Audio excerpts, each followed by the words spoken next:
Hey everyone, welcome back for another AME video. Wow, my voice went really weird there.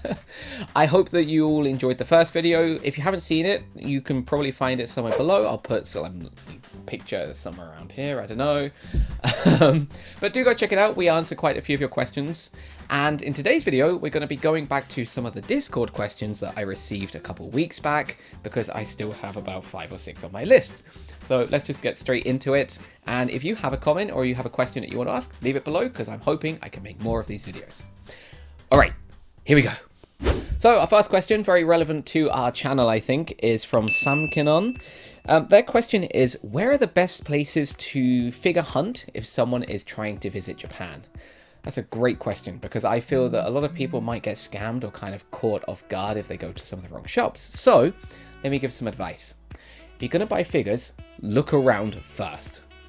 I recommend highly, and I'm going to use Osaka as an example, I recommend highly that Surugaya, they do a lot of secondhand goods, they sell a lot of secondhand figures. Check in there first, because that's a good base point for prices. There are also a lot of other smaller shops. For example, my favorite one, which is now closed, is a place called Treasure Hunter.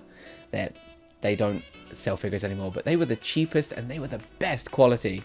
Everything was brand new. It was super cool. And even though a box might say used, it's probably good as new. It's almost new. It's fantastic.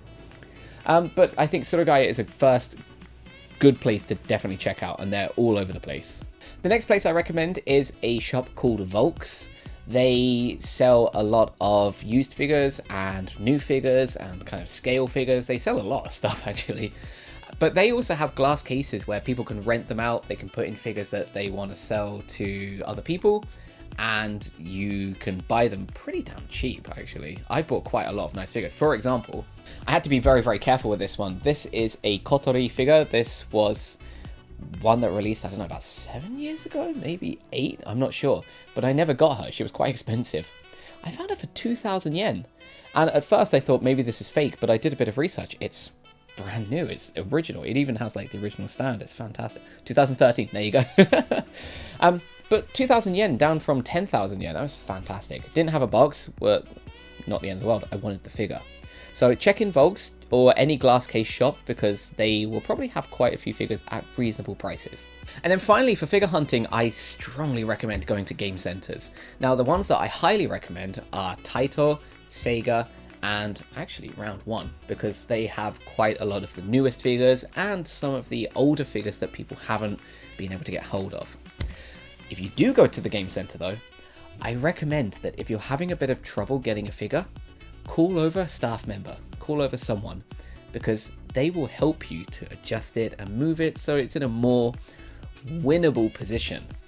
I've gotten away quite a few times, and I probably shouldn't have, but I've gotten away quite a few times where I've moved it a little bit and it hasn't moved so much. I get frustrated, and after putting in, say, 10 coins, so about 1,000 yen, I'll talk to the staff and say, look, I've tried doing this, it's not moving, what do I do?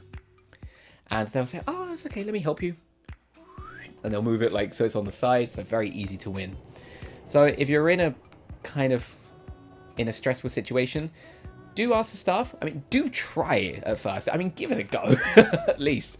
Show that you've put in some effort. But if don't go spending a ton of money, I think it's well worth talking to the staff.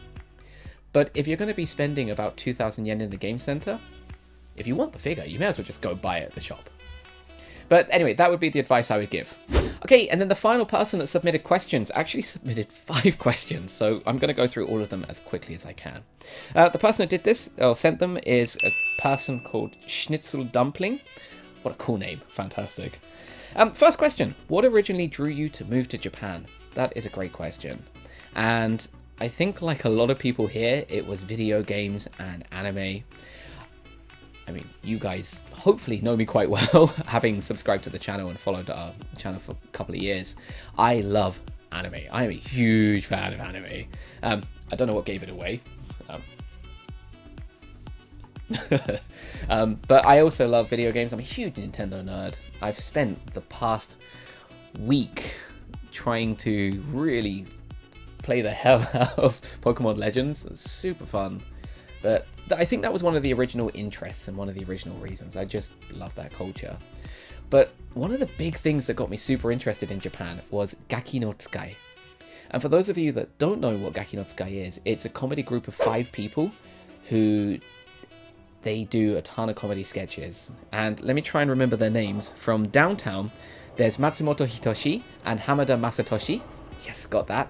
There's also Kokoriko, which is Endo Shozo and Tanaka Naoki. And then finally, there is a Rakugo guy called Tsukite Hosei. Originally, he was called Yamazaki Hosei, but he inherited his Rakugo senpai name. But their comedy is some of the funniest stuff in the world. I remember watching their 24-hour tag game. This is way back when it was on YouTube. And I just pissed myself laughing. I could not stop. And from that point, I got interested in them, and it was just fascinating. But my interest in them grew and grew and grew. I just watched everything, and I learned a little bit more about their backgrounds. And most of them, I think all of them are from Kansai, and most of them are from kind of like the Osaka area. Some of them Hyogo way, but then I was interested in Osaka, so I did research, and I was like, oh, it's a seaside town. My home in England's a seaside town. Oh yeah, great, I'm gonna come move here. So it was actually one of my requests when I first joined my first company to actually come to the Osaka area. But I think that was just one other big interest. I was a bit of a weeb in school, a bit of a nerd, just love it. But now that I'm here, I've got into way other stuff. I mean, of course, I've still got the nerdy shit that's all behind me, but I love this country. It's super fun, and I met my wife here, so I think that's a big reason for me staying. Yeah, I love Japan.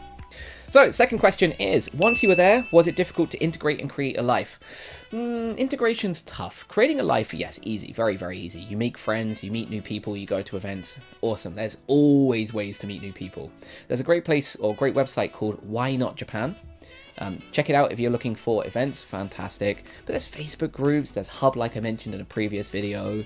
There's a lot of places. Integrating into society, I don't think... Okay, this is going to be a pretty hard point to say, but I don't think any foreigner can truly integrate themselves into the society here. I mean, you can try as much as you want to, and I hate it when people just don't try. They're just like, oh, Japan, like, get over it. You know that's the life. But I think you can, but 100% no. I think that's kind of tough, because you're never going to be considered Japanese, right? But you can make fantastic groups, fantastic friends with a bit of work. But if you're looking for the easy way and the good way to start, Why Not Japan or Facebook groups? They're a great way to start out. Question number 3, there's a lot here. Question number 3 is, was it challenging to find work? Well, I found my work when I was back in the UK. I was applying for a few companies, and I originally applied for the JET program. That was the kind of government program where they put you in like a school somewhere in Japan and you teach kids. That's basically it. And I was like, that sounds kind of cool. I want to go to the countryside. That might be fun. But I also had a backup plan, which was through an Eikaiwa. Their name was Nova. And a lot of people dislike them. I'm very grateful for them. I mean, they gave me the foot in the door. It was a great, it was an easy job. And the pay was okay. So I really enjoyed it. So Eikaiwa was my way in. For my current job, that I got through word of mouth, and my company's tiny. There's only like 5 kind of main full-time employees there. I was very lucky, extremely lucky to get what I have right now. So I think if you are lucky and you know people, great, you might have an in that way. If you're looking on places like Indeed or like Gaijinpot, which is a website to find jobs, you might find it in there. So I think finding work's easy, but finding the work that you want to do might be a little tougher. So you got to search around and find kind of a few things. Question number 4 is, are Japanese people generally more polite than any other country you have been to? That's a tough question, because I want to say yes with my gut feeling, but I also want to say no from my experience. So as you know, I'm from the UK, and the UK supposedly has pretty good manners. Supposedly. I mean, depends how chavvy you are. But yeah, I think most people here are generally quite polite. Like, you won't see them talking on the trains. They'll try and keep quiet. You'll see people not breaking so many rules. So I think in that sense, they are quite polite. But when it comes to things that I expect to be common sense, because common sense differs country to country, person to person, and there are some kind of rude things. For example, I think for me, holding the door open for someone who's walking behind you is a polite thing to do. But I see people all the time, they'll just push the door, just let it swing in someone's face, or they just won't give a blind F about who's coming through the door. I've been hit in the face a couple times. So yeah, it kind of sucks. But then when you do hold the door open for someone, people are like, oh, you're such a gentleman. It's like, no, that's just good manner for me. But there you go. My values are that I want to help people out like that. But they're thinking, wow, it's amazing. Like, Anyway, that's one example. But I remember when I was sitting on the train, I had a seat. This old guy, it's happened twice to me. This old guy was hanging over the top of me, just kind of looking down at me. I was like, can I help you? And like in his broken English, he was like, you move, I sit. I'm like, what? It's like, I'm old, you're young, stand up, sit, I sit. Like, whoa, dude. Sure, all right. So I stand up, he sits down, and yeah, like I say, that happened twice. Two different people. One was a guy, one was a woman. And one woman, the woman wasn't even that old. Anyway, so I thought that was kind of rude. And there was one more example that's just slipped my mind. Let me try and remember it. I remember.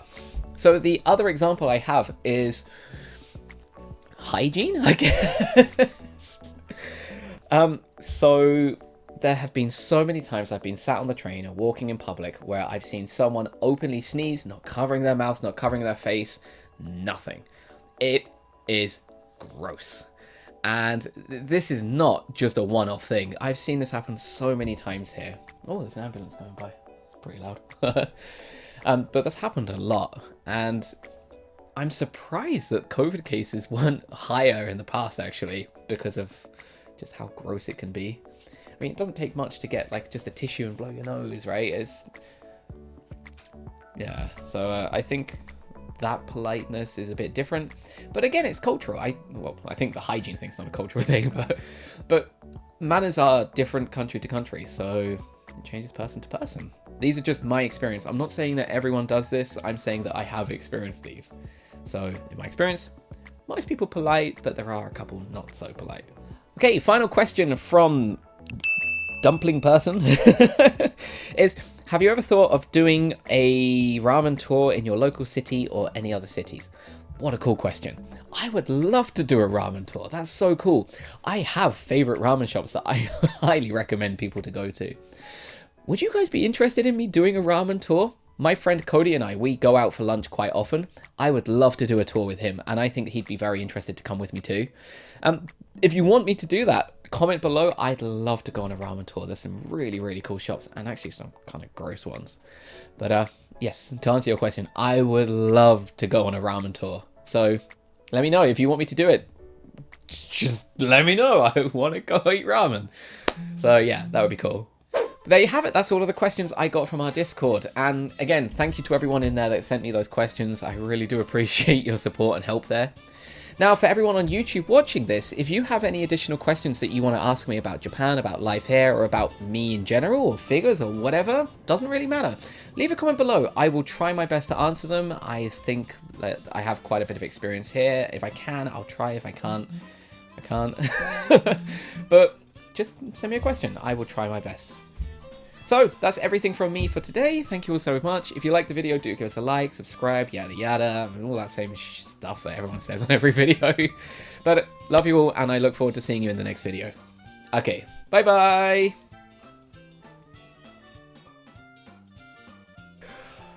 God, I talk for so long, don't I? Hey, for those of you that aren't in the Discord, there is a link below if you want to come join us. There's a lovely, lovely community in there. We like talking about figures, and we typically just let each other know about releases that are coming out. So, yeah, it's kind of cool. But anyway, love you all, and I'll see you soon. Right, bye-bye.